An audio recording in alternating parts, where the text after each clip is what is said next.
ደቅና ቋንቋ ናይ ኣዲኦም ክምሃሩ ሓደ ካብቲ ግዴታ ከም ግዴታ ጌርና ክንገብሮ ዘለና እዩ። ስለዝኾነ ከዓኒ ደቅና ኣብዚ ከም ዝርአያን እዚ ናይ ሎሚ መደብ እዩ። ወትሩ ሰንበት ከምዚ ጌርና እቲ ሓደ ከባቢ ዘለዉ ኩሎም ኣብ ሓደ ቦታ ጌርና ደረጅኦም ብርግፅ ዝተፈላለየ እዩ። Ja.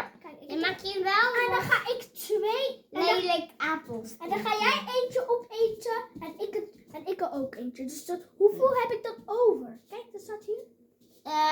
Dan hebben we maar 2 over. Dus wat is de antwoord? Dat is, dat heb je net gezegd?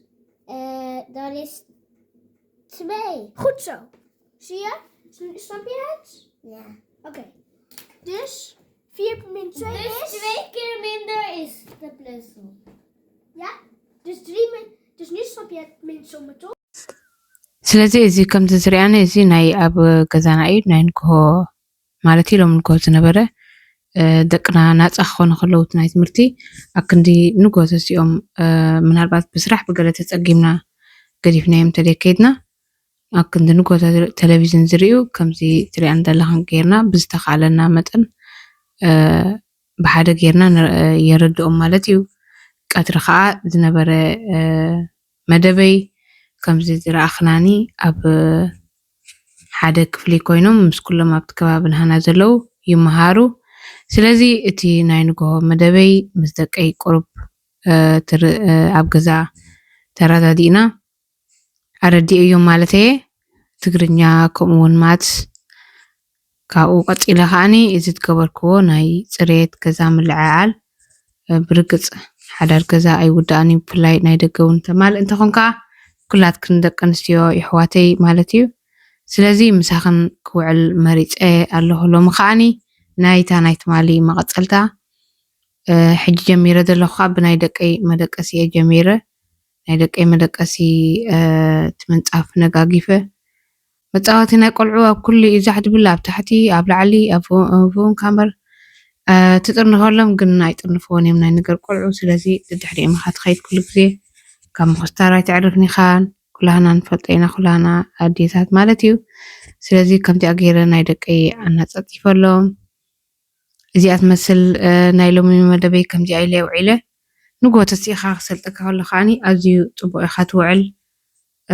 ንግሆ እንድሕር ዘይሰሪጥካ ከዓ ካሕሚጥካ ከቢድካ ኢኻ ትውዕል። ስለዚ ንግሆ እንድሕር ደኣ ጀሚርካዮ ስራሕካ ብፍላይ ዝመደብካዮ ሃሊካ ብጣዕሚ ጥዑምን ስልጡን እዩ። ስለዚ ከምዛ ትሪኣኒ ናይ ደቀይ ከምዚኣ ገይረ ኣላዓዒለ ወዲአ ናይ ወደይ ከዓ ከምዚኣ ገይረታ መፃወቲኡ ሓደ ብተን ንሳይ መሊአሉ ማለት እዩ።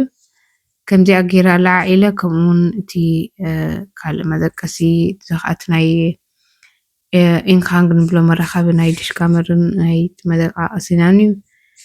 ከምዚኣ ገይረ ናይ ሎሚ መደበይ ናይ ፅሬት ውዒሉ ክነግረክን ኣይክእልን እየ። በቃ ሎመዓልቲ ናይ ሙሉእ ናይ ሶሙን እዩ ከከብ ዝቐኒ ክዳውንቲ ዘተሓፀበ ድዕፀፍ ኣሎ ግን ክበፅሖ ኣይክእልንን። ስለምንታይ ከምዚ ኣብታ ናይ መጀመርያ ዝረኣኹን ቪድዮ ንእሽተይ ከኣሎ ቆልዑ ደቅና ስለንሕግዝ ባዕልና ኢና ንሕግዞም ደቅና ስለዝኾነ ከዓኒ ናብኦም ክኸይደ ካብ ሰዓት 2 ክሳብ ሰዓት 5 ኣለና መደብ ኣብኡ ማለት እዩ ምስቶም ቆልዑ። እቶም ቆልዑ ከዓ ደረጅኦም ከምቲ ዝሓበርክና መጀመርያ በበይኒኡ ገሊኦም ከንብቡ ይኽእሉ ገሊኦም ከምዚ ናይ ዝወደይ ንኣሽቱ ደቂ 5 ዓመት ደቂ 6 ዓመት እሞ ፅሕፈት ገለገለ በቡ ሰሱ ትገለገለ ክፅሕፉ ዝኽእሉ ከንብብዎምን ዘይከኣሉ ዘለዉ ገሊኦም ከዓኒ ከንብቡ ይኽእሉ ወይ ከዓ ክጥርንፉ ዝጀመሩ ማለት እዩ።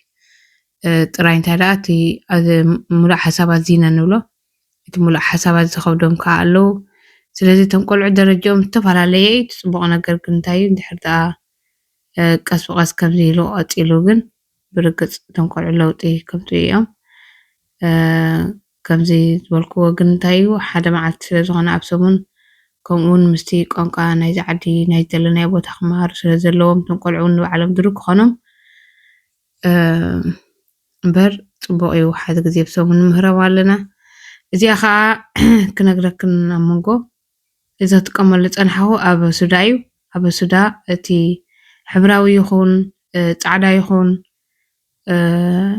ፅቡቅ እዩ ማለት እዩ እዚኣ ግን እዛ ክሎር ዘርእየኩም ዘለኹ እንድሕር ዳ ፃዕዳ ጥራይ ኮይኑ እቲ ፃዕዳ ከዓኒ ማክያ እንድሕር ዳ ሒዙ ግን እዛ ክንሪኣ ፀናሕና ብጫ ማይ ውዒ ጌርና ንዓ መጀመርያ ኣብቲ ማይና ንክዕዋ ንዓ ካብቲ ፃዕዳ ቁርብ ኦሞ ጌርና ፃዕዳ እንድሕር ዳ እቲናዮ ብጣዕሚ እዩ ዝሰዶ ማለት እዩ ነቲ ማክያ እንድሕር ዳ ሒዙ ናይ ቆልዑ ንኣብነት እቲ ኣበሱዳ ግን ሓቀይቲ በኪን ፑደር ግን ሕብራዊ ኮይኑ ናይ ደቅና እንድሕር ዳ እቲ ክዳውንቲ ማክያ ሒዙ እቲ ክሎር ክንጥቀመሉ ንኽእል ኢና ስለዚ ከዓ በኪን ፑደር ንጥቀም ማይ ውዒ ጌርና ማለት እዩ ካብኡ ቀፂለ እዚኣ ዘርእየኩም ዘለኹ ኣፓራት ከዓ እተን ተጥቀማ ማለት እዩ ጥፍሪ ነብተለግባት ይኹን ወይሳ ዝማልቶ ናይ ዝማልቶ መንቀፂያ እዚኣ ሕጂ እቲ ፅፍሪ ነብትጥቀማሉ እንድሕር ዳ ብፍላይ እቲ ጀል ዝማልቶ ኩሉ ዓይነት ትጥቀማ ኮይንክን እዚኣ ከምዛ ዘርእየኩም ዘለኹ